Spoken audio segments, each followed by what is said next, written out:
안녕하세요 여러분, 서성돌아보기입니다. 오늘 2025년 5월 5일이고 월요일입니다. 네.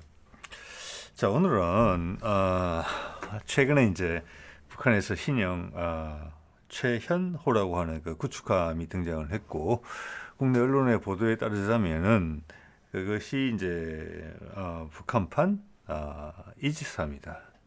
근데 현재 이지스함이 핵심이 이제 어떻게 보면 레이더 센서인데, 미국도 보면은 이제 최근에 건조된 이지스함에는 A사 레이더를 달고 있어요. 소위 스파이 6라는 거. 그래서 북한 것을 그냥 북한판 이지스 구축함이라고 부르는 것은 상당히 불명확하다. 왜냐? 폐사 방식에서 지금 A사 방식으로 옮겨가고 있는데, 그 S밴드 레이더가 그 차이는 한 세대 차이가 난다라는 것입니다. 그 점을 간과해서는 절대 안 된다라는 것이고, 지금 사실은 우리도 A사 레이더를 장착한 함정은 충남급이 처음이에요. 한 척밖에 없어요, 사실은. 북한 것이 사면 고정형 S밴드 A사 레이더라고 봤을 때 저는 그럴 가능성이 아주 높다고 봅니다. 그래서 A사 방식의 이지스 구축함 이렇게 말을 해야 되고, 이지스라는 그 명칭이 가지는 그 무게감은 갈수록 아마 옅어질 것입니다. 아마 급격히 옅어질 수도 있어요. 자, 그래서 우리는 충남함에 S급 호위함에 이제 한 4,000톤급 에다가 고정형 A사 시스템을 달았는데, 북한도 구축함 5,000톤급에다가 달았다. 우리 정주함은 건조했지만 폐사 방식이다. 앞으로 두 척이나 더 건조해야 된다. 자, 그런 이제 관점에서 봤을 때 이것은 뭐 국내 군사 관련 뭐 보도에서 다루지 않는 부분이라고 봅니다. 저는. 그래서 저도 이번 기회에 부족하지만, 왜냐하면 이건 전자통신 이런 거하고 관심이 관련이 많은 부분인데, 어디도 군사 관련 기술이기 때문에 명확하게 보도하는 바가 없어요. 이해하기가 어렵습니다. 아마 이 분야에 전공하신 분들도 쉽지는 않을 거라고 봅니다. 그런데 제가 이제 상식적인 선에서 오류가 많겠지만, 여러분들이 이 폐사 방식과 A사 방식의 차이를 어느 정도 감을 잡으시는데 도움이 될 수 있는 말씀을 제가 좀 해드려 볼까 합니다. 오류는 있을지언정 전체 그림을 파악하시는 데는 무리가 없을 겁니다. 여러분 보면은 뭐 전차 같은 경우도 1세대, 2세대, 뭐 미사일도 1세대, 2세대, 뭐 이런 거 구별이 있는 거 여러분 아실 겁니다. 한 세대 차가 의미하는 것은 대부분의 환경에서 세대 차가 나는 두 무기 체계가 경쟁을 했을 때 이전의 무기 체계가 이기기 어렵다는 것을 의미합니다. 이 폐사 방식과 A사 방식도 그렇습니다. 예, 이거 되게 엉거주춤한 거예요. 근데 A사 방식은 훨씬 낫습니다. 우리는 모든 기술에서 A사 방식으로 이진이 됐다고 보고 최고 수준의 기술력을 가지고 있는 것으로 보입니다. 자, 거기다가 이것이 이제 KDDX부터는 통합 마스터뿐만이 아니라 X밴드와 지금도 물론 S밴드하고 여러 가지 이제 통신을 위한 뭐 안테나들이 쭉 설치가 돼 있는데, 그거 하나를 통합 마스터로 구현하는 것도 사실은 쉬운 일이 아닙니다. 전파들 간의 상호 간섭이라는 부분이 있기 때문에 그런 거죠. 가까운 데 있어가지고. 예, 오늘 쭉 그런 부분을 좀 말씀을 드릴게요. 그런데 이제 KDDX에 가게 되면은 기존의 S밴드에다가 X밴드까지 추가로 같이 한 구조물에 넣게 돼요. 그러면서 함형 전체가 깔끔하게 됩니다. 이러면 레이더 반사 면적이 아주 작다. 이 말은 무슨 말인고 하니, 상대방의 이제 레이더나 또는 적에 날라오는 대함 미사일의 레이더에 KDDX가 실제보다는 훨씬 작아 보인다. 그래서 생존성이 올라간다. 이런 부분이 있는 것이죠. 자, 이런 데 관련된 이야기를 좀 해볼까 합니다. 자, 이건 LSM 레이더 개발 방향에 대해서 아마 ADD 자료인 것 같아요. 능동형 위상 배열 안테나 기술. 저는 이제 ADD가 항상 외국 용어를 한국말로 적극적으로 번역하는 부분에 대해서는 항상 높게 평가합니다. 예, 저는 단지 전달의 편의성을 위해서 영어로 쓴다 이렇게 변명을 좀 드리고자 하고요. 능동형 위상 배열 안테나 기술. 자, 이 LSM의 레이더를 바탕으로 우리 충남급의 S밴드 통합형 레이더가 올라간 것이고요. 그 크기를 제가 봐서는 틀릴 수 있습니다만 조금 더 키워서 X밴드와 함께 올린 것이 KDDX 레이더다. 그 기술은 이미 실증이 됐고 완성이 됐다. 그래서 배를 건조하면 올라갈 거다 이거예요. 이것을 할 수 지금 구현하고 있는 나라가 오늘 예를 쭉 보여드리겠습니다만은 없다. 이겁니다. 예. 자, 그 기술의 토대가 되는 LSM 레이더. 이것은 지금 개발이 완료됐고, 양산에 들어갔습니다. 작년부터. 양산에 들어갔다는 것은 미사일만 양산을 하지는 않겠죠. 미사일 대공 방어 체계에 있어서 미사일의 한 부분일 따름이에요. 아마 미사일보다 또 미사일 못지않게 중요한 것이 레이더일 겁니다. 저걸 탐색하고 추적하고 날아가는 미사일에 대해서 정보를 제공하는. 자, 이 기술도 양산에 들어갔다, 완성됐다는 겁니다. 그러면 일맥상통하죠. 이걸 바탕으로 충남급 레이더 그리고 KDDX 레이더가 갖춰지는 거니까. 이것은 그 중에 핵심 기술이고 핵심 기술 완성됐다. 자, 오늘 이제 가급적 우리가 이해를 도모하고자 하는 부분은 애매모호하게보다는 이제 우리 보통 사람이 이해하기 좀 어려운 표현이죠. 고속으로 안테나 빔 방향을 조향하고 빔 형태를 변형한다. 이게 모르는 낯선 단어들로 낱말들로 가득 차 있거든요. 오늘 영상을 보시고 여기가 무슨 말인지를 어느 정도 조금이라도 더 이해하실 수 있으면 하는 바람입니다. 예. 자, 이 KDDX를 이 각도에서 본 건데 여러분 이거 한번 보시면 길이가 150m, 폭 20m, 9,000톤이에요. 북한에 이번에 공개된 구축함이 길이가 150m입니다만은 5,000톤이에요. 폭이 우리보다 조금 좁은 것 같아요. 자, 여기서 이제 하나 KDDX에 관련돼서 말씀드려보자면 이 디자인도 지금 완성은 됐을 거거든요. 왜냐하면 지금 이제 본격적인 건조를 위해서 한화하고 현대가 경쟁을 하는 과정이 있기 때문에 이 디자인은 고정이 됐을 거라고 봅니다. 단지 우리한테 공개가 안 됐을 따름이죠. 자, 여기서 보고 제가 빨간 동그라미를 치는 부분을 한번 보십시오. 저기에 수직 발사관 체계가 보일 거예요. 엇갈려서. 하나는 큰 거, 하나는 작은 거, 이렇게 저는 생각이 됩니다. 크다, 작다는 직경을 말씀드리는 겁니다. 자, 그리고 보시면은, 이 앞에 있는, 이게 제가 봤을 때는 가스터빈 엔진이 2개 들어가는 것 같거든요. 핵심으로, 일단은. 앞에 있는, 연통의 위치하고 뒤에 있는 연통의 위치가 대각선으로 되어 있어요. 엇갈려 있어요. 지난번에 한번 말씀드렸죠. 예. 이번에는 거기에 덧붙여서 하나 더 말씀을 드릴 수가 있겠다는 거죠. 이 사진을 새로운 각도에서 보면 연통이 이렇게 엇갈려 있는 경우는 여러분 처음 보실 겁니다. 다른 모든 구축함이든지 호잉함이든지 보십시오. 연통은 일직선상에 있습니다. 이게 엇갈려 있거든요. 이 말은 뭐냐?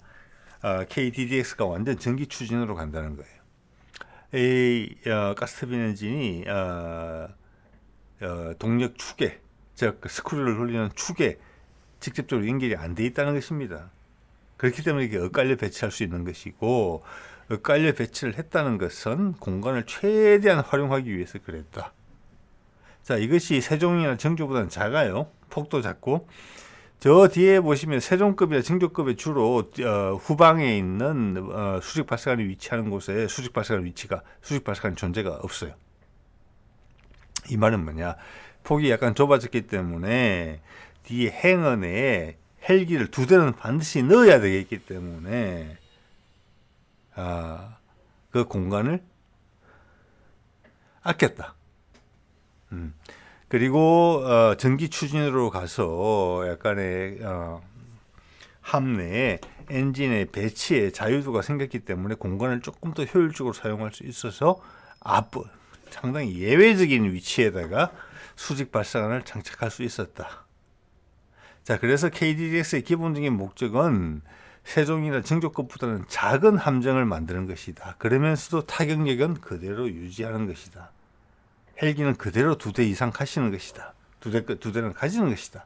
자, 이런 것이 목적이었다는 것을 한 번 더 알 수 있게 되고, 그래서 단지 전기 추진이라는 것이 음향 스텔스, 소음을 저감시킨다는 부분, 그리고 향후 나오게 될 레이저 무기나 뭐 레일건 등에 대한 전기 공급을 넉넉하게 한다는 것뿐만 아니라 내부 공간을 효율적으로 사용함으로 해서 조금 작은 함영에서도 우리가 원하는 타격력을 갖춘다. 이런 부분도 있다라 이런 것을 한번 느낄 수 있어요. 자, 이것은 LIG하고 하나가 경쟁을 했죠. KDDX용 통합 마스터. 지금 이 상태로 완벽하게 구현하는 것은 한국이 저는 거의 처음이다. 저는 이렇게 생각을 합니다. 예. 여기 보시면은, 근데 이제 LIG하고 경쟁을 했는데 하나 것이 채택이 됐죠. 이게 하나 것입니다.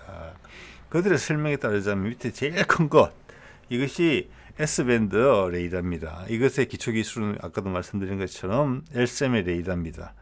예. 크기도 거의 같은 걸 쓰지 않는가 싶은 생각도 들어요. 아니면 조금 더 크거나. 이게 뭐라고 이야기합니까? 면적이 S밴드 레이더의 면적이 세종과 동일하다. 세종은 이제 스파이 1 레이더하고 폐사 방식입니다. 근데 우리는 A사 방식이에요. 이걸 봤을 때는 미국도 지금 스파이 6 레이더, A사 레이더, 레이시온 거를 넣고 있는데 면적이 거의 지난번 폐사 방식과 유사한 경우에는 2배에서 3배 정도의 탐지 거리가 길어져요. 그 외에 부가적으로 증가하는 다른 이득은 훨씬 더 많습니다. 아까 LSM의 그 레이더 개발 목표랑 같습니다. 자, 그리고 저 위에 보면은 이제 다른 거 다 떠나서 X밴드 레이더가 위에 붙어 있는데 KF21에 들어가는 걸 하나 넣었거든요.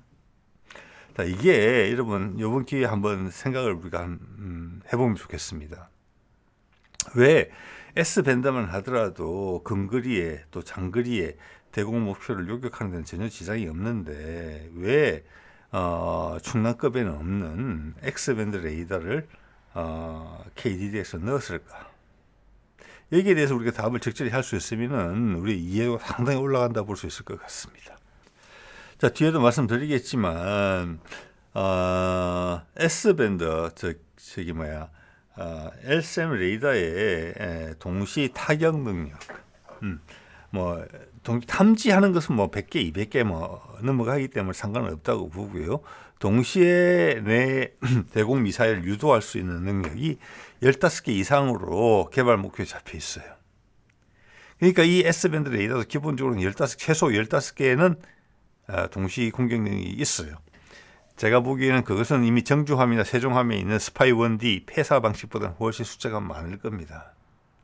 자, 여기는 이 KDDX 한 척이 세종급이나 정조급의 제가 보기에는 2배 이상의 역할을 할 수 있다라고 본다는 측면을 말씀드리고 있는 것입니다. 배수량은 훨씬 작지만, 네. 충분한데 15개 이상인데 X밴드까지 들어가는 이유는 X밴드는 탐지 거리가 S밴드보다 훨씬 짧습니다. 더 세밀하게 볼 수 있다. 이런 부분은 여기서는 덜 중요한 것 같아요. 함을 향해서 날아오는 저게 대함 미사일을 대응하는 데 있어서는 S밴드만도 충분해요. 예. 그럼 X밴드가 왜 들어갔느냐? 이것은 두 가지 레이더, S밴드 레이더가 가지는 예를 들어서 15개 이상의 동시 대응 능력이 있다. 15개 목표에 대해서 내 미사일 유도할 수 있다. 대공 미사일을. X밴드다. 예를 들어서 KF21에 들어가는데 거기에는 중거리 대공 미사일이 최소 6발은 들어갈 겁니다. 향후에 내부 무장창을 통해서. 그 말은 KF21의 시스템 X밴드 레이더도 동시에 6개 목표 정도는 공격할 수 있다는 의미 같아요. 예. 자, 그래서 X밴드가 추가로 들어가는 이유는 장거리에서 목표물이 날아올 때 탄도탄 포함입니다. 동시 15개, 최소 15개니까 15개 정도의 15개라고 할게요. 최소치로 목표물을 선정해서 동시 추적은 100개, 200개니까 상관은 없고 동시 요격은 몇백 킬로미터 떨어진 곳에서는 최소 15개면 충분하다. 대신에 상대방이 나한테 포화 공격을 통해서 수십 개의 미사일을 날리는 경우에는 나한테 내 함에 가까이 날라오는 경우일 거잖아요. 그죠? 예. 그런 경우에는 X밴드가 추가로 작동을 한다. 그래서 추가의 동시 대응 능력의 숫자를 올려준다. 저는 그렇게 봅니다. 예. 거의 S밴드랑 같은 값으로 될 수 있어요. 그러니까 제가 보기에는 한 2배 정도 숫자가 늘어난다. 자, 여기서 충남급하고 KDDX의 함의 역할이 구분되는 것입니다. 호위함 같은 경우는 자함 방공에다가 주로 근해에서 사용될 함정이거든요. 그런데 S밴드를 가졌단 말이에요. 그것은 예외적인 거예요. 뒤에 보시면 아시겠지만. 우리 나라로 날라오는, 그게 중국이든 북한이든 일본이든 우리나라로 날라오는 적의 탄도탄을 요격하는 용도예요. 그럼 S밴드 레이더, 그리고 동시 대응 능력 10몇 개면 충분하다. 그런데 KDDX 같은 경우는 우리 기동함대를 원양으로 나가는 기동함대의 방공함으로서 역할을 하는 것이기 때문에 최악의 경우 한국형 항공모함을 한 척의 KDDX로 방어한다는 상황까지 전제한다고 봐야 돼요. 지금 봐서는 한 척의 KDX가 있으면 정주함 3척 내지는 세종대왕함 3척 이상의 역할을 발휘한다고 본다는 거예요. 이것은 우리 항공모함을 노리고 수십 발의 미사일이 동시에 발사됐을 때 그것을 요격할 수 있는 넉넉한 역량을 갖춘 함정으로 개발된 것이다. 이것이 이제 분명해진다고 볼 수가 있어요. 즉 S밴드에 X밴드를 더하게 되면 2배가 늘어난다고 저는 감히 생각을 하고요. S밴드는 장거리를 보는 거죠. 장거리를 보게 되면 멀리서 볼 때는 우리 함정으로 올지 안 올지 확실치가 않아요. 그때는 그거 하나만으로 충분하다. 그런데 그들 날아올 목표 탐지된 우리 공격 물체들이 우리 함이나 우리 함대로 향하게 된다면 X밴드까지 같이 개입을 한다. X밴드는 물론 가까이 다가왔을 때 작동을 하는 거죠. 탐지기가 짧으니까. 예. 자, 이거 최근에 공개된 북한 것이죠. 이것은 A사 방식이라고 보고요. 왜냐하면 러시아 기술인 것으로 많은 사람들이 이야기를 하고 저도 공감을 하고요. 러시아는 그런 면에서는 이제 미국보다 빨리 A사 방식을 도입을 한 것이고 미국이 늦은 거라고 보시면 돼요. 뒤에 다른 예를 보여드리겠지만 유럽의 함정들도 통합 마스터를 구현을 못해서 그렇지 A사 방식의 레이더를 장착을 하고 있습니다. 지난 한 30년간 미국 방산업체들이 바보짓을 많이 했다 이걸 느낄 수 있어요.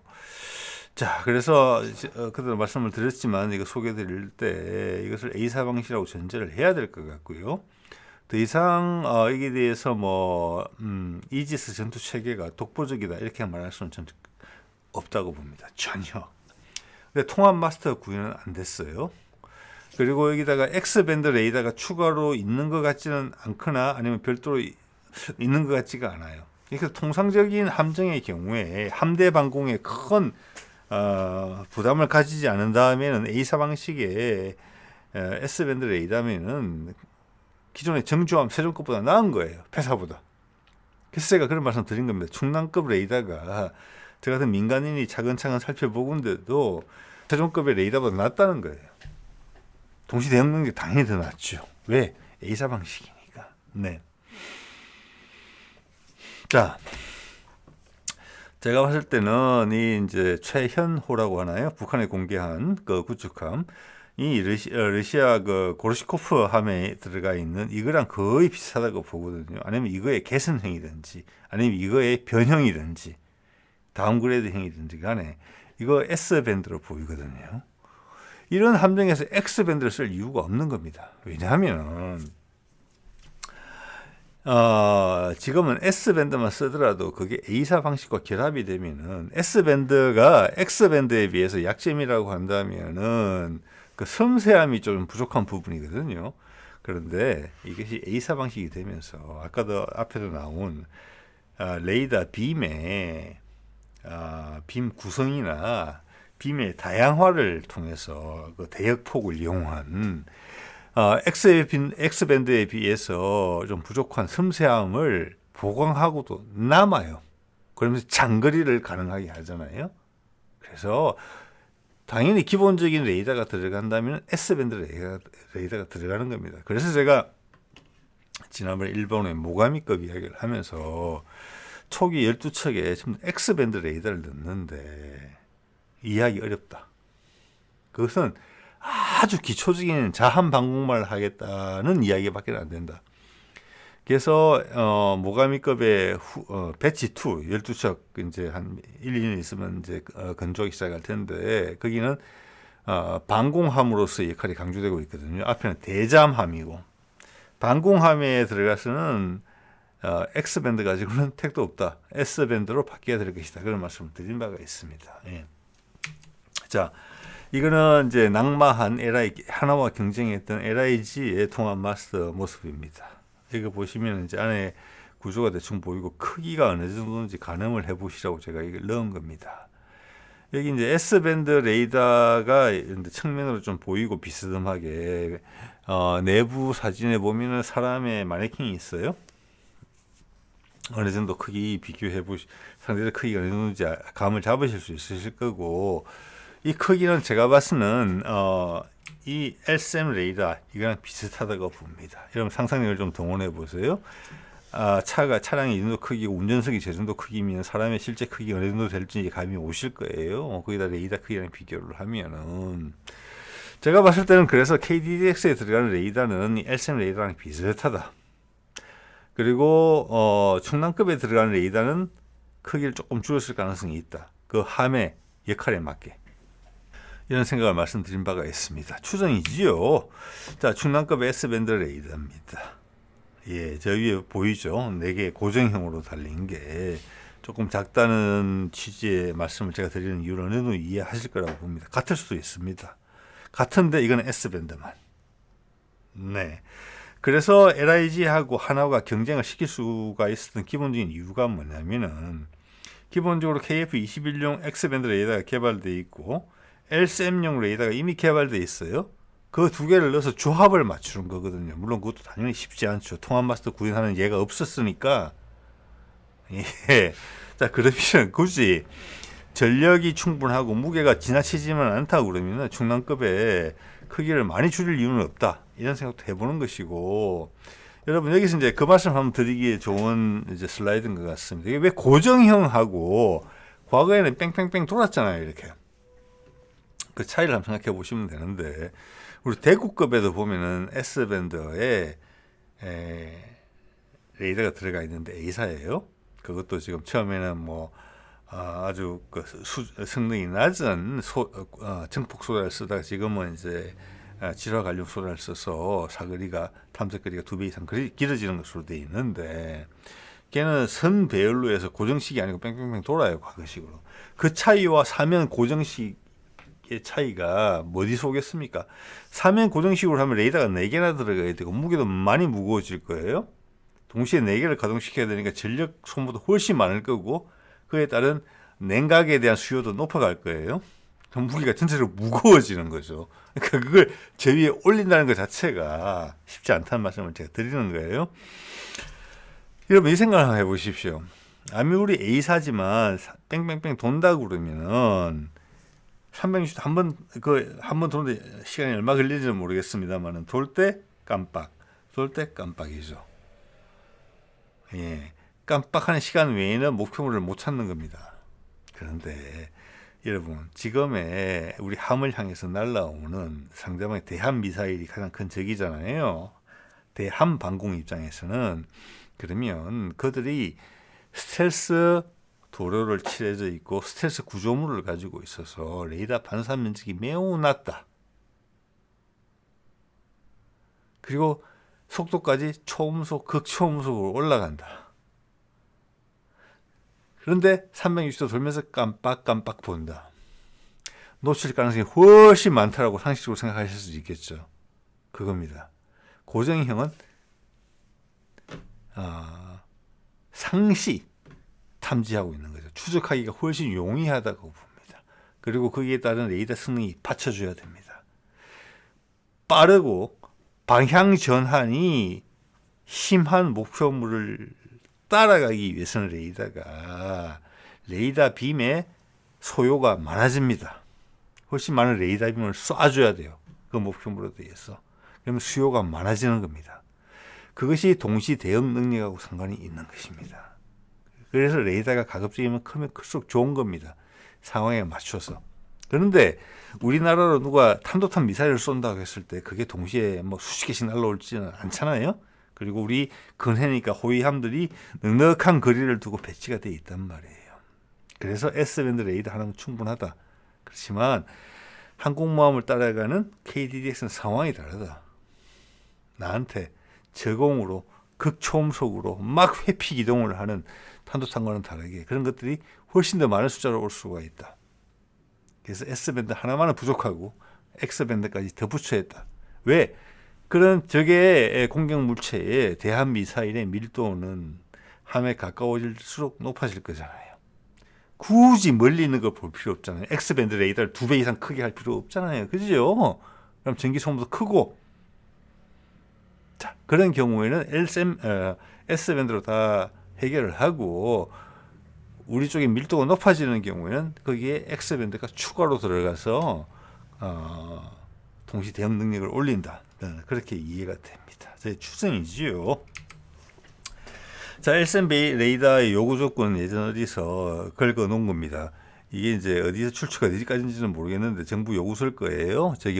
과제 요구서 이런 걸 겁니다. 이거 보시면은 탐지 거리가 S밴드 레이더 이것이 즉 충남급과 KDDX에 들어가는 것의 기본 요건이 될 겁니다. 이거의 동등 이상일 거예요. 탐지거리 항공기 같은 경우 230km 이상, 탄도탄이 310km 이상 데이터가 자세히 되어 있죠. RCS가 명확하게 언급되어 있어요. 이건 구체적인 요구 조건입니다. 확률 90% 이상으로 항공기 같은 경우는, 탄도탄 같은 경우는 확률 95% 이상. 그 옆에 PFA라고 되어 있는 부분은 오류가 날 가능성 엄청나게 낮죠. 10-6성, 10-6성입니다. 최대 표적 속도 항공기 700m/s, 즉 마하 2 정도 가까이. 탄도탄 같은 경우는 3000이니까 마하 7, 8 정도까지 대응한다. 최대 추적 숫자는 항공기 같은 100개 이상, 탄도탄은 10개 이상입니다. 자, 오늘의 이제 폐사와 A사 방식의 세대차를 이야기하는 데 되게 도움이 되는 숫자인 것 같습니다. 이게 보니까 최대 추적 숫자가 왜 항공기하고 탄도탄 10배나 차이가 날까? 항공기는 100배이고 탄도탄은 10개고 동시 교전수도 항공기가 15개, 탄도탄은 10개인데 왜 그럴까? 빠른 물체를 잡기 위해서는 A사 레이더는 예를 들어서 S밴드 레이더 같은 경우는 지금 뭐 4,000개, 5,000개 정도의 아기 레이더들이 협업을 해서 추적을 하는 거거든요. 빨리 움직이면은 그것을 계속 추적하기 위해서는 아기 레이더들이 더 많이 소요가 필요하다는 것입니다. 빨리 움직이기 때문에 그걸 추적하기 위해서. 저는 그렇게 이해가 됩니다. 즉 자원의 더 많은 배분을 요구하는 거예요. 빨리 움직이는 물체의 미래 위치를 예측하기 위해서는. 저는 그 정도로 상식적으로 이해가 됩니다. 동시 교전 숫자도 마찬가지예요. 자, 충남급의 레이더가 탄도탄 10개 이상 될 것이다. 왜 S밴드가 들어갈까를 여러분 생각해 보세요. 왜 S밴드가 들어갔는지. 이것은 지역 방공 또는 종말 단계 방공을 하겠다는 겁니다. 탄도탄에 대해서. 예. 자한 방공뿐만이 아니라 자한 방공은 당연히 되는 것이고 뒤에 아마 유럽의 예를 보시면 느끼실 거예요. 탄도탄 방어가 기본적으로 전제되어 있어요. 근데 충남급이나 대구급은 16개 정도의 KVLS-1을 갖고 있어요. 대공 미사일이 없어요. 그리고 해공은 언제든지 장착할 수 있어요. 근데 해공은 사거리가 얼마 안 돼요. 대형 고도도 20km밖에 안 돼요. 그거 갖고는 안 되죠. 그러면은 제가 늘 의견을 말씀드리다시피 수직 발사관 뒤에 남은 공간에는 앞으로 향후 수직 발사관 2가 들어갈 것이고 거기 LSM2가 들어가고 대탄도탄 요격탄이 들어갈 것이다. 그들은 한반도를 막아서는 역할을 한다. 호위함들은 특히 충남급부터 충남급 그 다음에 한국형 호위함 네 번째 배치도 그렇게 되겠죠. 그래서 그들 대구급이 어느 정도 대응할지는 모르겠지만 지금 충남급하고 네 번째 배치 한국형 호위함 그럼 도합이 12척이 돼요.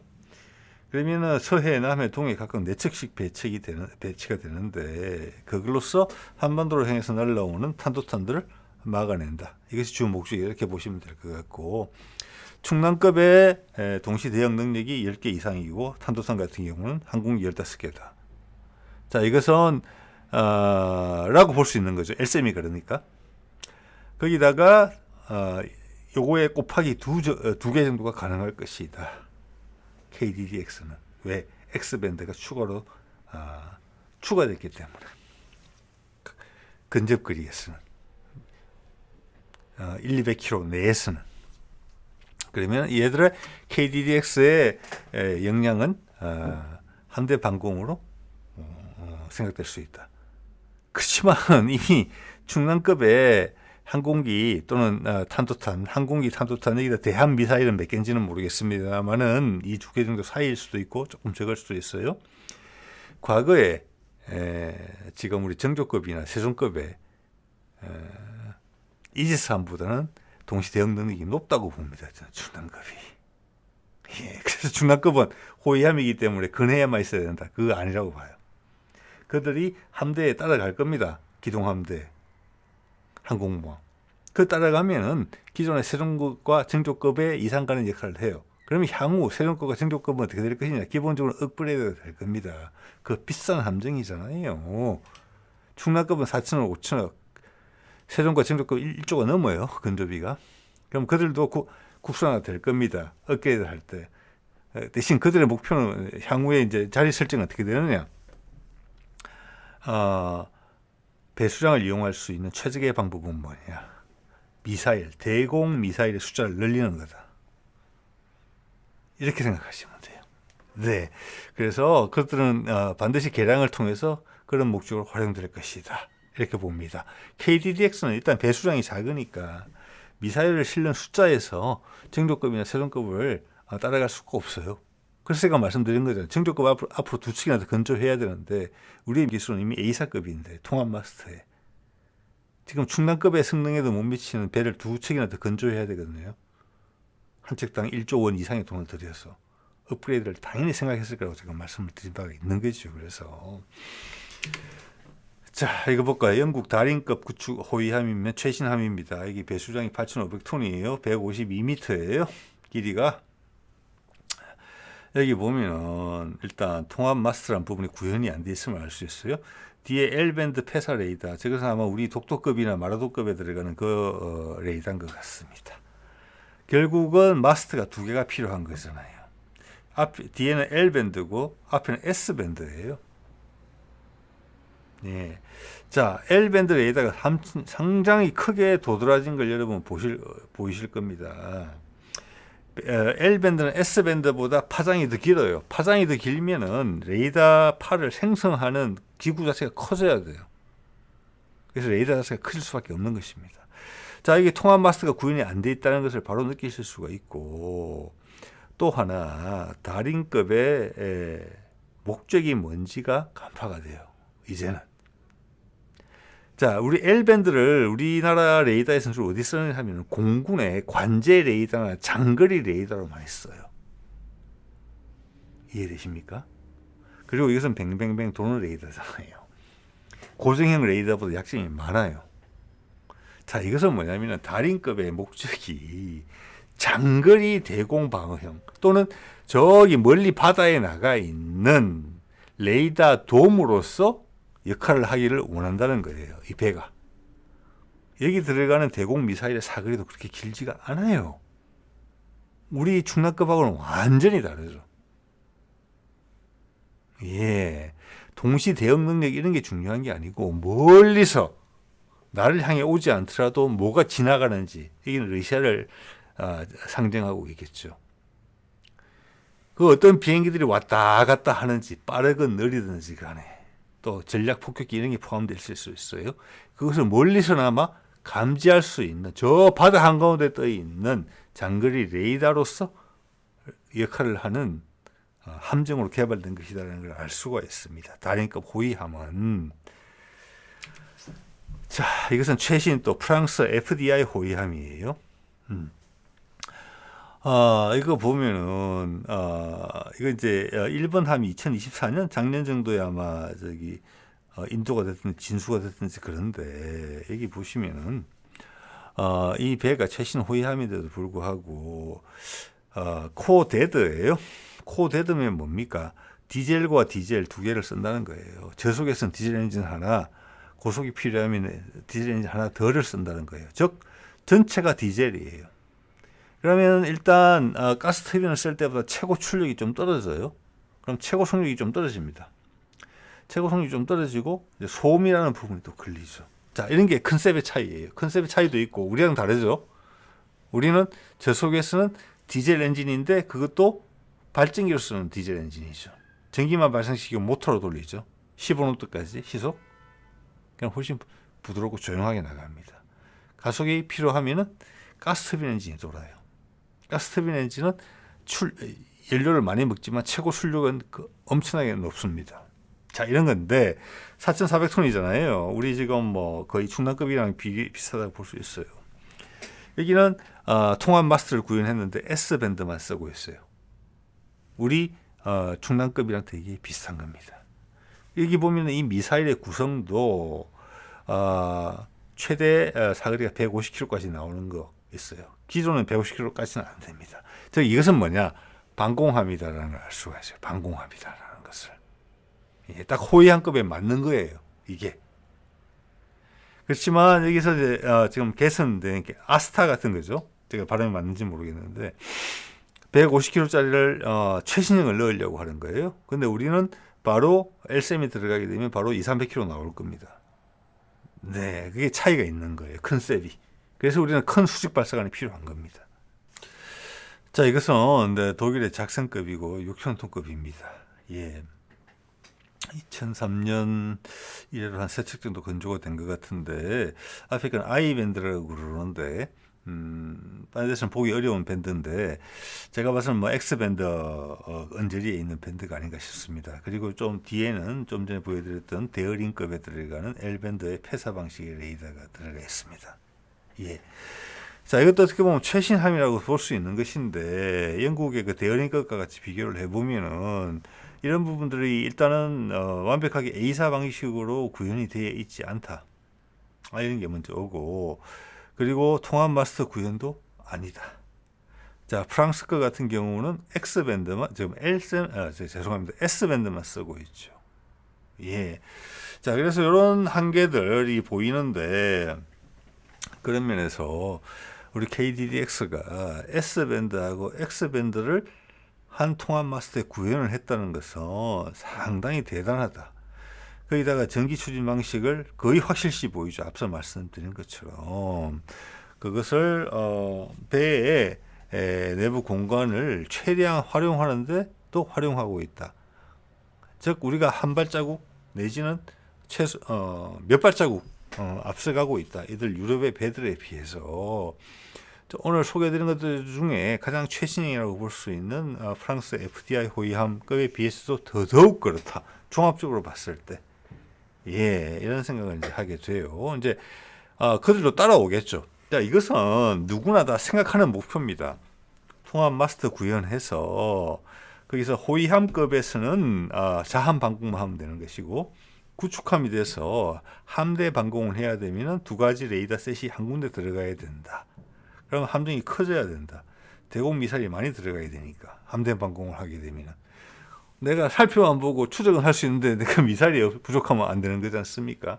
자, 이런 것들의 조합으로 생각해 볼 수 있고 상대방의 이제 잠수함에 대한 대응 전력으로서 가장 기본적인 준비가 음향 스텔스, 소리 스텔스, 조용하게 해야 된다는 부분이 있는데 제가 여기 작성것 같은 경우는 구동 방식은 찾아보지 않았습니다만은 최신 함정이라는 프랑스 FDI 것만 하더라도 디젤 엔진과 디젤 엔진을 쓰고 있다. 우리는 이미 호위함급에서 대구급, 울산급 호위함에 대체했던 과거의 방식을 쓰고 있는 거예요. 옛날에 우리 구축함들. 예. 자, 이것은 뭐냐? 이들 각국의 이 처한 위치를 보여주는 것이고 그들이 두려워하는 대상에 대한 내용이 나오는 거예요. 예, 우리는 잠수함에 대한 대응 능력에 대해서 엄청나게 조심하고 있는 거예요. 상대적으로 봤을 때 제가 봤을 때는 추진 방식을 보면 알 수가 있습니다. 예, 일본도 우리만큼 조심해야 하지 않아요. 네. 왜 모가미급을 보면은 디젤 엔진이 기계적으로 연결되어 있거든요. 모터를 통해서 전기를 생산해서 동력을 전달하는 게 아니고, 그것은 그들을 위협할 만한 잠수함 전력이 없다고 본다는 거예요. 자, 좀 기술적인 부분으로 들어가 볼게요. 자, 상식적인 선에서 말씀드리는 겁니다. 이것은 뭐냐면은 여러분이 이제 A사 방식이면 디지털이냐 아날로그냐 뭐 디지털 이런 생각을 많이 하실 것 같은데, 제가 봐서 전파는 기본적으로는 아날로그입니다. 전파가 뚜루루 날아가서 이거에 날아가서 맞고 튀어와서, 레이더라는 게 전파를 쏘기만 하는 게 아닙니다. 맞고 반사하는 것을 다시 받아서 그 신호를 증폭해서 우리 또 컴퓨터한테 보내는 것도 있거든요. 가운데서 정폭하고 빔을 만들고 빔을 조향을 하고 어떻게 배분을 하는지는 엄청나게 디지털화가 되어 있어요. 엄청 중요한 부분이죠. 그렇지만 기본적으로는 파로 가는 것입니다. 파로. 그래서 처음에 작은 파를 형성을 시켜서 정폭시켜서 그것을 쏴주는 겁니다. 예, 그걸 얼마나 효율적으로 할 수 있느냐, 그 차이죠. 자, 여기 보시면 어떻게 여러분 이해를 하셔야 되느냐 하면은, 파장하고 예를 들어서 뭐 X밴드하고 S밴드가 많이 나오는데, S밴드는 파장이 깁니다. 파장이 길면은 같은 시간 내에 이렇게 구비를 치는 게 숫자가 작아요. 그래서 주어진 시간에 구비를 몇 번 치느냐, 이게 통신에서는 되게 중요하거든요. 왜? 이 파로서 정보를 실어 나가거든요. 우리 옛날에 무전기도 이 주파수를 맞추면 소리가 들리는 거잖아요. FM, AM 라디오도 뭐 88.5MHz 딱 맞춘 그게 VHF 영역이거든요. 상당히 파장이 긴 거예요. 그게 딱 맞추면 들리잖아요. 그 전파가 날라오는 거거든요. 아날로그로. 그리고 딱 맞아서 라디오 수신을 하면은 거기 들어있는 정보를 소리로 바꿔주는 거예요. 레이더도 똑같습니다. 근데 레이더는 되게 물리적으로 보는 거죠. 상대방이 맞고 튀어나오면은 이게 뭐다라는 거 거꾸로 파악하는 거죠. 제일 중요한 것은 그들의 3차원 좌표를 얻는 게 제일 중요하죠. 근데 3차원 좌표를 꾸준히 얻다가 보면은 이 형상을 알 수 있는 거죠. 그게 이제 소프트웨어가 중요하겠죠. 알고리즘이 이게 탄도탄이다, 비행기다. 비행기 중에서 뭐 예를 들어서 뭐 수송기다, 아니면 정찰기다, 아니면은 스텔스기다, 이런 걸 살펴보는 거거든요. 예. 자, 그래서 아날로그다, 기본적으로는. 그래서 파장이 긴 레이더파를 생성시키기 위해서는 기본적으로 생성하는 생성기 자체도 크게 커져야 된다. 그래서 X밴드에서 S밴드 또는 L밴드로 내려가게 되면은 이 전파를 발생시키는 구조물 자체가 커지게 됩니다. 자, 이게 우리가 소위 말하는 전자파인데, 자, 이게 이제 약간 파란색으로 겹쳐져 있는 부분이 주로 레이더에 사용되는 파장이라는 겁니다. 파장이고 또는 이제 주파수라는 겁니다. 파장이 길면 주파수가 낮아요. 자, 보면은 주로 이제 모르겠습니다. 한 100MHz 이하에서 보통 한 100MHz에서 300GHz까지 주로 쓰였는데, 우리 5G 이동 통신에 쓰는 게 3.5GHz 내지는 한 28GHz 그렇습니다. 3.5GHz를 많이 써요. 예. 우리가 오늘 언급하는 X밴드나 S밴드는 그것보다 훨씬 더 파장이 짧습니다. 예, 파장이 짧고 주파수가 높습니다. 예, 그런데 얘네들은 우리 가시광선 있잖아요. 가시광선, 우리 눈에 보이는 그 빨주노초 파남보, 그거보다 에너지가 훨씬 적어요. 훨씬 적고, 이 레이더파로 주로 사용되는 거를 넘어서서 에너지가 더 높아지면은, 왜냐하면 주파수가 올라갈수록 에너지가 많거든요. 그래서 전자파라는 부분, 레이더의 전자파 걱정하시는 분은 많고, 또 휴대폰의 전자파도 다 이 영역이거든요. 아까 말씀드렸잖아요. 5G 3.5GHz라고 주파수가. 우리 눈에 보이는 게 가시광선 영역은 상당히 좁아요. 제가 빨간 동그라미 해놨지 않습니까? 예. 가시광선 밑으로 뭐냐, 예. 자외선이 있어요. 자외선은 우리가 피부 태양빛에 여름에 오래 노출하면 피부 벗겨지고 벌겋게 타는 화상을 입을 정도로 에너지가 많습니다. 우리 눈에 보이지는 않지만. 그래서 여러분 이제 또 하나 파장이 길다, 뭐 짧다. 파장이 길면 멀리 간다. 파장이 짧으면은 섬세하지만 멀리 못 간다. 이것을 뭘로 느낄 수 있느냐면은 여러분 노을 질 때 밤에 저녁에 어스름할 때 노을 질 때 보면 노을이 왜 붉은색일까 생각해 보십시오. 빨주노초 파남보 이렇잖아요. 빨간 것이 파장이 깁니다. 우리도 촛불 켤 때 보면은 불이 온도가 올라가면 파란색이 돼요. 온도가 낮을 때는 빨간색입니다. 빨간색이 파장이 길어요. 파장이 길다는 것은 뭐냐? 멀리 간다는 겁니다. 자, 해가 넘어갈 때 되면은 햇빛이 공기를 통과하는 길이가 길어져요. 그러니까 파장이 짧은 애들은 가운데서 잘리는 겁니다. 그런데 주황색이나 빨주, 노초, 빨주, 노 이런 애들은 멀리까지 가는 거예요. 우리 눈에 그것만 남아서 보이는 거예요. 걸러진 거죠.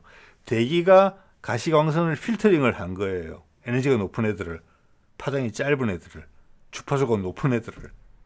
그래서 뻘겋게 보이는 겁니다. 자, 그거 이해하시면은 왜 X밴드 레이더보다 파장이 긴 S밴드 레이더가 더 멀리 가는지 이거 이해가 되실 거라고 봅니다.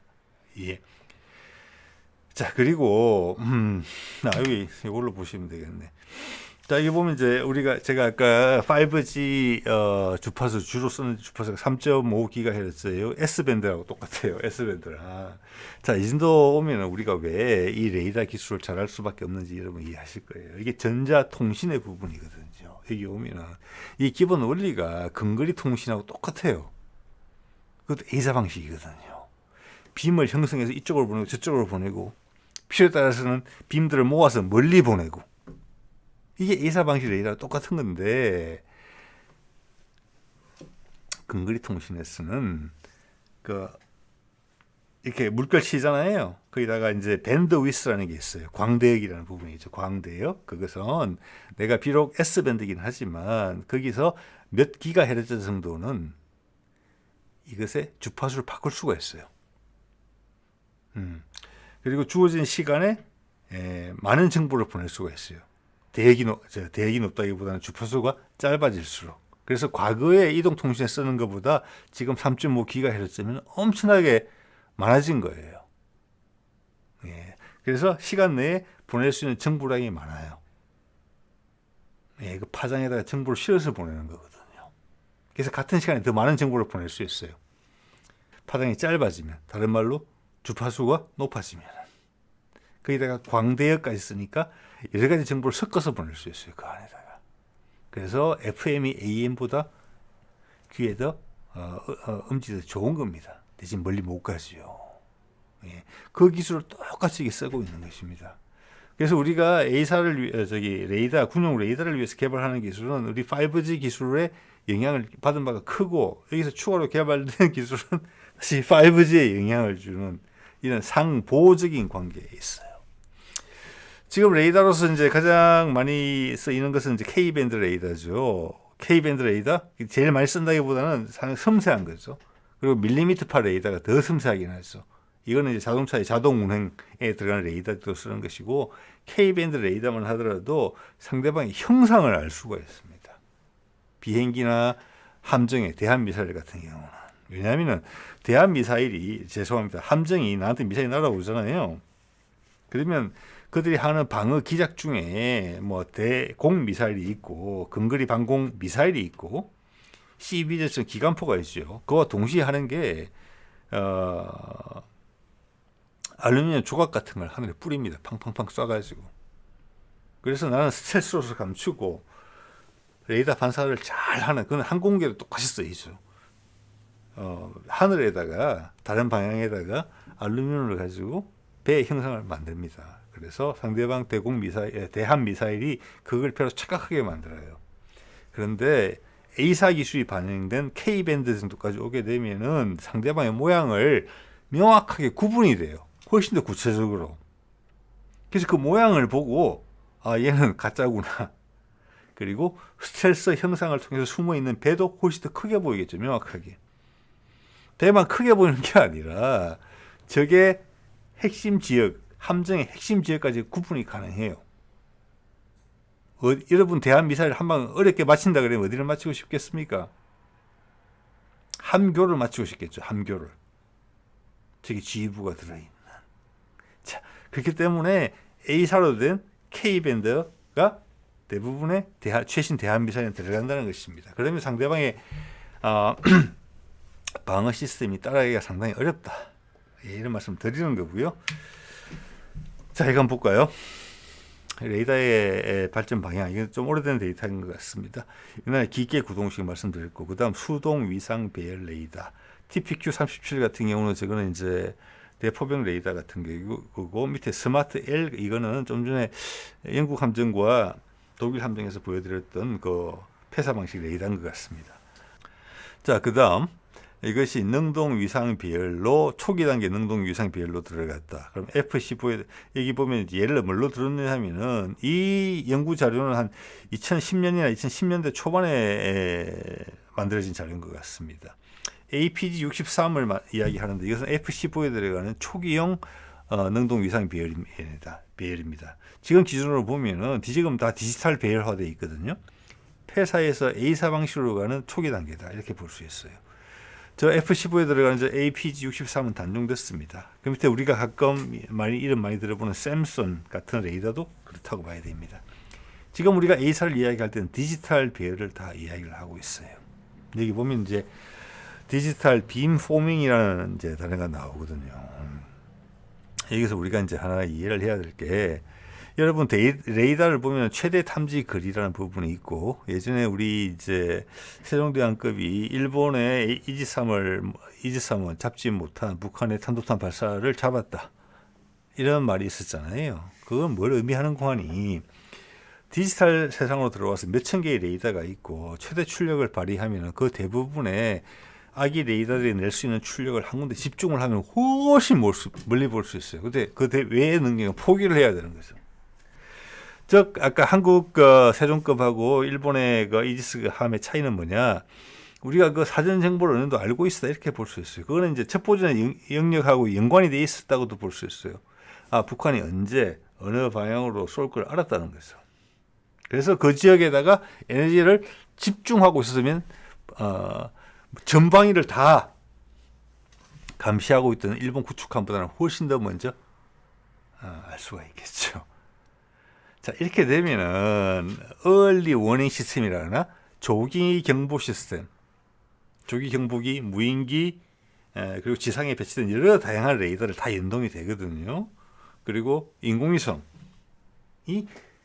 쭉쭉쭉쭉 항상 살펴보고 있으면은 포착이 되잖아요. 그러면은 이를 구축함에다가 신호를 보내는 거예요. 왜? 대응 능력이 있으니까. 그러면 거기다가 빔을 갖다가 5,000개의 단순화시켜서 말씀드릴게요. 5,000개의 아기 레이더들이 내는 힘을 한 군데로 모아서 그 지점을 겨냥하면은 그 목표물을 잡을 수 있는 겁니다. 그것은 그런 식으로 연동이 되어 있는 거예요. 자, 그리고 지금 이제 갈륨 질화 갈륨 그 소자가 최고의 소자로 되어 있잖아요.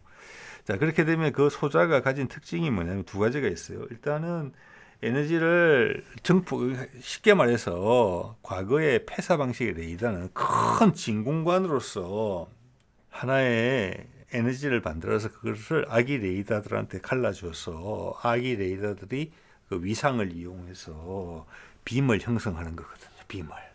기본적으로 동작 방식은 A사랑 비슷해요. 근데 훨씬 느리고 단조롭게 한다는 거죠. 네. 그런데 A사 방식으로 오게 되면은 각각이 힘을 내요.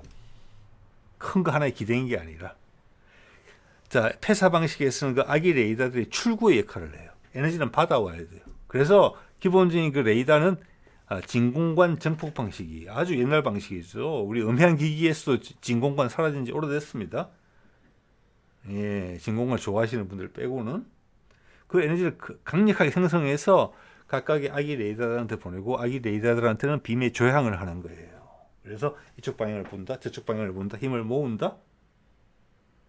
자, 기본적으로 레이더도 물결이라고 보시면 돼요. 그 물결에 맞고 튀어나오는 거잖아요. 그런데 지금 이제 S밴드 레이더 같은 경우는 함정용으로 쓰는 거, KDDX나 중량급에 쓰는 거는 수천 개의 아기 레이더가 모여 있거든요. 물결과 물결을 정확히 박자를 맞추면 그 물결이 같은 힘의 물결이 박자를 맞추면 2배가 커집니다. 박자를 180도 거꾸로 맞추면 상쇄가 돼요. 네. 그래서 맞추는 거예요. 근데 5천 개의 레이더가 물결을 다 맞춘다고 생각해 보세요. 파워가 5천 개가 되는 겁니다. 1에서 5천 개까지 파워를 조정할 수 있는 거예요. 이해되시죠? 네. 그렇기 때문에 최대 탐지 능력은 5천 개까지 갈 수 있어요. 그렇죠? 5천 개를 한 방향으로 쏘게 되면 나머지 지역은 포기를 해야 되는 게 있어요. 그죠? 자, 그래서 최대 탐지 능력이라는 것은 상당히 여러 가지 현실적인 조건을 감안을 해야 된다는 것이고, 내가 100개를 동시에 추적한다는 것은 내가 100개의 다른 빔을 만들 수 있다는 거예요. 아기 레이더의 묶음을 예를 들어서 100개의 목표를 동시에 추적이 된다는 거예요. 그런데 디지털 시대에 이제 등장하는 유연함인 것 같고, 폐사 방식도 기본적으로 그게 실현이 돼요. 그런데 한 에너지 소스에 기대고 있고, 그간 지난 수십 년간 디지털화되어 있는 부분이 많잖아요. 물론 아까 말씀드린 것처럼 빔 자체는 아날로그 빔입니다. 그렇지만 그걸 처리하는 기술, AI 같은 게 접목이 되면서 훨씬 유연하게 작동할 수가 있어요. 예를 들어서 대포병 레이더 같은 경우 이쪽 방향을 비추고 있잖아요. 근데 그 앞에 대부분 산이에요. 한 70%의 면적이. 근데 그 산에다가 레이더를 쏠 필요 없잖아요. 그죠? 산을 뚫고 포탄이 날라오지는 않으니까. 그게 빔 형성의 핵심이에요. A사 방식이 와서 그런 게 훨씬 더 유용해졌어요. 등곳을 보고 저기는 레이더 빔이 갈 필요가 없잖아요. 그럼 그 외 지역에만 레이더 빔을 보내요. 그럼 훨씬 더 멀리 보겠죠. 왜? 에너지를 더 모을 수 있으니까 그쪽에. 그런 걸 생각하시면 됩니다. 자, 또 하나는 질화 갈륨 소자, 최고의 소자죠. 우리 지금 최신 A사에는 다 들어가고 있습니다. 예. 그 소자의 특징이 뭐냐면 대역폭이 넓다라는 부분이 있어요. 이것은 뭐냐면은 우리 X밴드 그러면 대충의 밴드 주파수가 나오지만 그것을 X밴드 내에서도 한 영역이거든요. 구역이거든요. 딱 지정된 하나의 주파수가 아니고, 질화 갈륨 소자 같은 경우는 그 폭을 넓게 쓸 수 있다는 겁니다. 즉 이 말은 뭐냐, 내가 어떤 상대방의 목표물이 왔을 때 이게 여러 아기 레이더들이 총동원이 돼서 계속 앞뒤 위치를 계속 파악할 거 아니에요. 가서 맞고 반사되어 오는 걸 통해서. 그러면은 거기서 우리 측 레이더에서 상대방이 스텔스기다 그러면 주파수를 순간순간 바꿀 수 있다는 거예요. 순간순간. 최적의 주파수. 뭔가 끈기가 있는데 이 주파수는 안 되네. 다른 주파수 변화. 그리고 그게 안 되면 다른 새끼 레이더까지 자원을 순간적으로 끌어와서 다른 주파수로 때려보는 거죠. 상당히 앞뒤로 그냥 쉽게 말해서 여러분 병원 가서 CT 스캔하듯이 스캔을 쫙 한다는 거예요. 그래서 스텔스기는 향후 살아남지 못한다. 네. 그래서 이 비행기 아마 바로 기종이라는 것까지 다 나올 거라고 저는 봅니다. 그런 게 이제 디지털 배열에서 A사 방식이 이제 가능하다는 겁니다. 그래서 빔을 포밍한다, 빔을 만든다는 게 그런 거예요. 그래서 동시에 100개를 추적한다는 것은 5천 개의 아기 레이더 중에 리소스를 다 분리해서 이 100개는 목표물 A를 추적하고 있고, 여기 한 꾸러미는 100개의 꾸러미는 목표물 B를 추적하고 있다. 그래서 지시가 내려오면 미사일이 발사되는데 미사일에 대해서 미래 위치에 대해서 계속 정보를 줘야 될 거 아니에요. 그 정보도 같이 준다. 예, 이런 식으로 접근하는 거예요. 그래서 동시 대응 능력이 15개다. 거기다가 KDDX 같은 경우는 X밴드가 합쳐지니까 적이 우리한테 접근한다. 예를 들어서 100km, 200km 안에서는 나의 대응 능력이 2배 정도는 올라간다.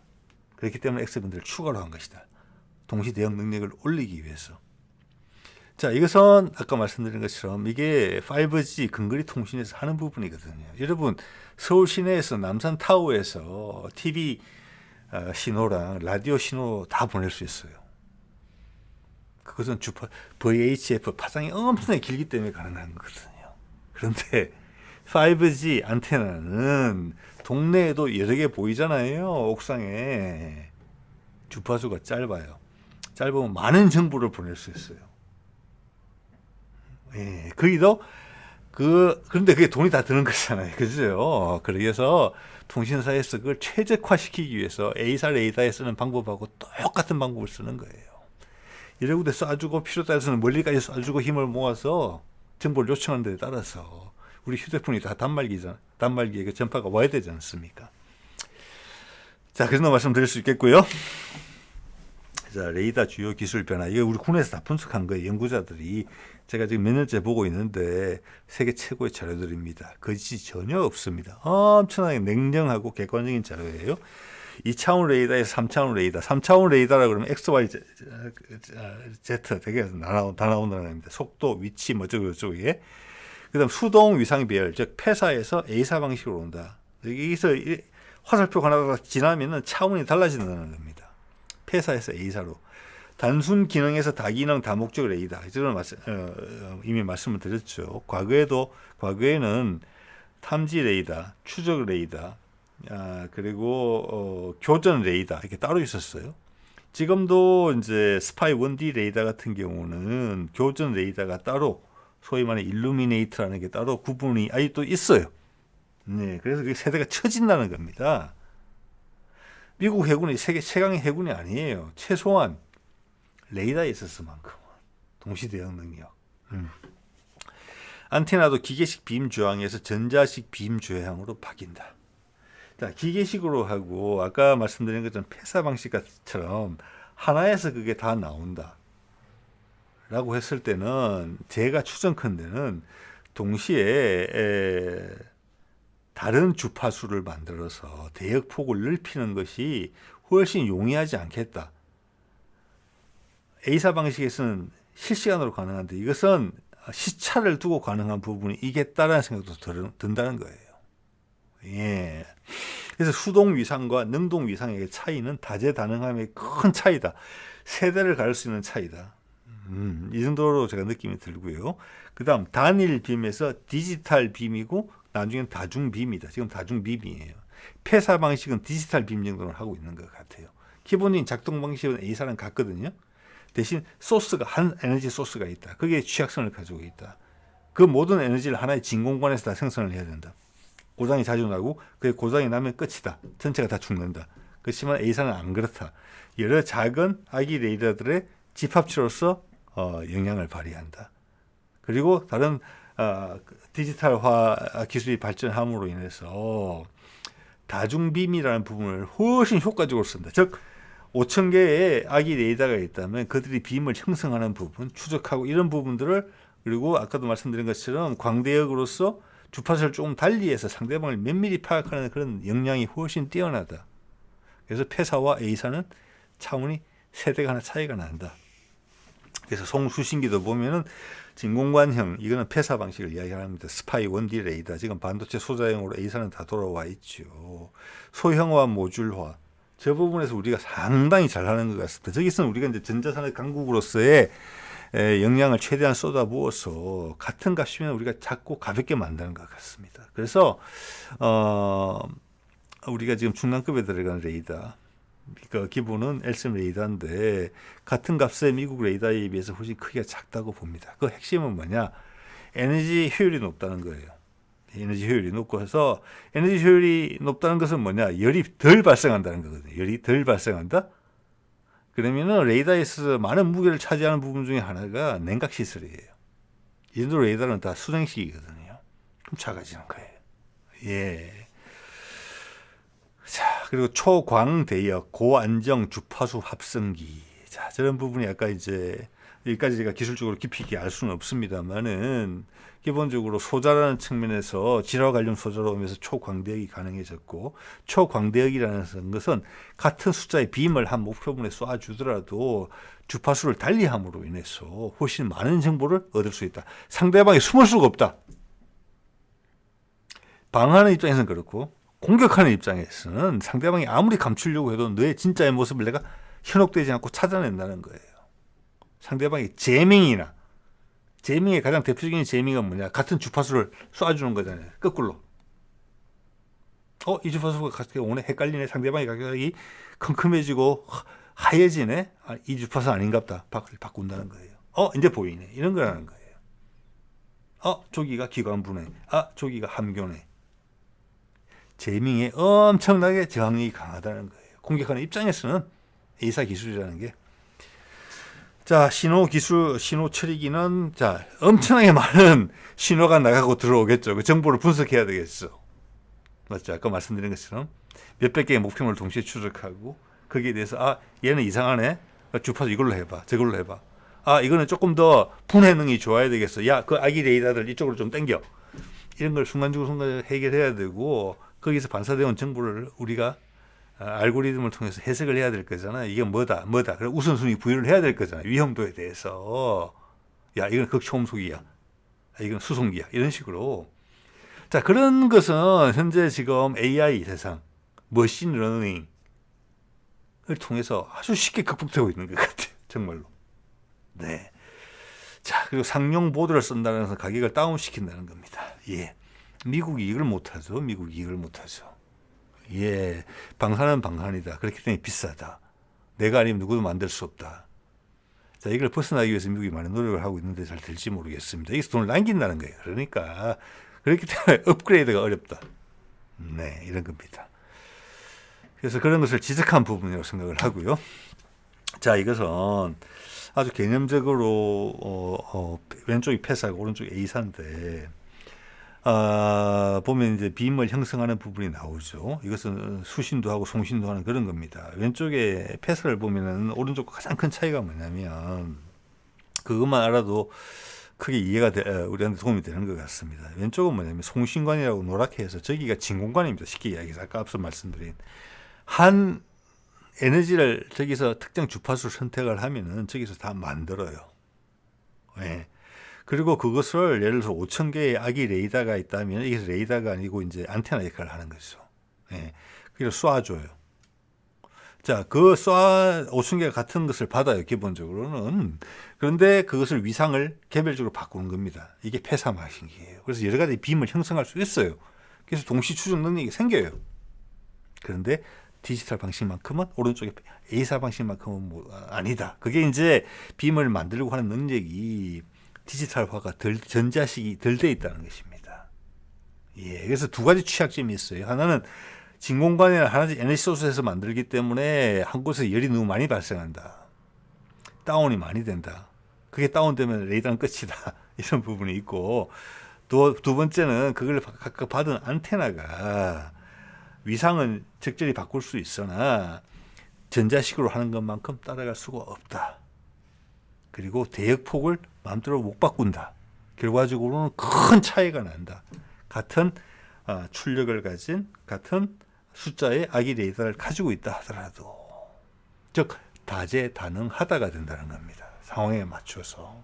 예. 자, 그리고 그들이 이야기하는 이지스 전투체계도 이 가장 큰 센서인 이 폐사 방식에 레이더하고 연동이 되어 있거든요. 레이더가 할 수 있는 것 이상으로 소프트웨어를 개발할 필요가 없잖아요. 여러분 그렇지 않습니까? 예, 그게 서로 맞춰져 있는 거거든요. 지금 수십 년간 사용해 온 거니까. 자, 그런 면에서 이제 A사 방식으로 오게 되면 전투 체계 자체도 완전히 다르다. 그래서 안타깝지만 우리 정조함은 정말 끝물이다.